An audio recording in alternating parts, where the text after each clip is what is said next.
आपल्या जळगाव शहरामध्ये भारतीय जनता पार्टीने केलेल्या कामांचा आणि आमच्या पूर्ण टीमचा त्यांच्याप्रतीचा विश्वास आहे की हे सगळं होऊ शकलेलं आहे।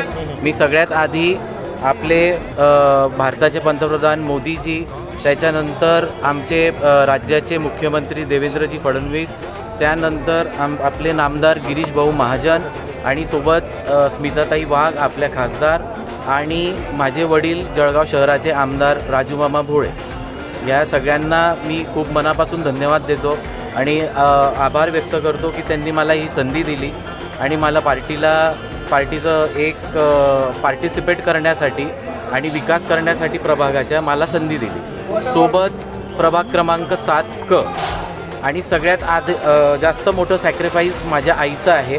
माझ्या आईने सुद्धा मागचे 20 वर्ष झाले खूप शहरामध्ये लोकांची सेवा नगरसेविका म्हणून खूप चांगले कार्य केलेले आमच्या प्रभागामध्ये, प्रभाग 7मध्ये, आणि आईच्या आशीर्वादाने आणि माझ्या वडिलांच्या आशीर्वादाने ती संधी मला भेटली आहे। आणि आईने यावर्षी पार्टिसिपेशन न करता परिवारामधून मी एकमेव महानगरपालिकेमध्ये सदस्य राहणार आहे। आम्ही निवडणुकीला समोर पण गेलो असतो तरी काही प्रॉब्लेम नाही होता, कारण तिथे आधीपासून चारीच्या चारी सीट ज्या आहे त्या भारतीय जनता पार्टीच्याच आहेत आणि तिथेच माझे बाबासुद्धा आधी नगरसेवक होते आमदार होण्याच्या आधी, नंतर आईसुद्धा नगरसेविका होती आणि त्या वॉर्डामध्ये आणि त्या प्रभागामध्ये आम्ही वर्षोनवर्ष झाले कार्य करत आलेलो आहे। तर तिथे आम्हाला आताही 100% गॅरंटी आहे की आमच्या चारीच्या चारी सीट म्हणजे उरलेल्या तिघी सीटसुद्धा भारतीय जनता पार्टीच्याच विजयी होणार आहे। माझ्यासमोर जे लोक होते त्यांचेसुद्धा मी आभार मानेल की 8 ते 9 लोक होते, पण मी सगळ्यांचा खूप आभार मानेल की त्यांनीसुद्धा सहकार्याची भूमिका ठेवली।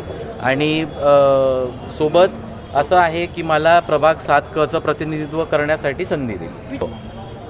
आदरणीय गिरीश भाऊ महाजन आणि माझे वडील आदरणीय राजूमामा भोळे आमदार जळगाव शहर आणि मंगेशदादा चव्हाण आपले प्रभारी, या निवडणुकीमध्ये पुढे येणाऱ्या 10 ते 12 दिवसांमध्ये अतिशय चांगलं यश भारतीय जनता पार्टीला भेटणार आहे।